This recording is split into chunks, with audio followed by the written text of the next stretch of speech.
د سندرغاړی نغمې دغه لوڅه ویډیو چې اوس په سوشل میډیا باندې ډیره زیاته وایرل شوې ده.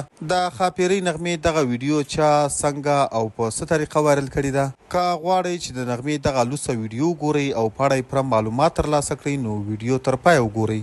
قدرمن دوستانو، له څو ورځو راهیسې په سوشل میډیا، فیسبوک، یوټیوب او ټیک ټاک باندې د خاپیرۍ نغمې په اړه داسې ویل کیږي چې د هغې یوه لوڅه ویډیو وایرل شوې ده. درنو لیدونکو، شاید تاسو هم د خاپیرۍ نغمې دغه لوڅه ویډیو کتلې وي.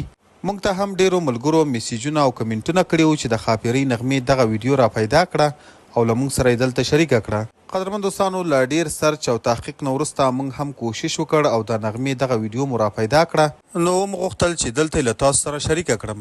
قدرمن دوستانو، که چیرې تاسو ته معلومه وي، څو ورځې مخکې د یو پاکستاني پنجابي یوټیوبر ډکي بای د ښځې اروب جوتایي هم داسې یوه ویډیو په سوشل میډیا باندې خپره شوې وه چې په فیسبوک او یوټیوب باندې بلا غوغا جوړه کړې وه، چې د هغه ویډیو څخه وروسته بیا د هغه ښځې په سوشل میډیا باندې ژړل او فریاد یې کول چې دا زما اوریجنل ویډیو نه ده، چا په اے آی ټیکنالوژي باندې جوړه کړې ده.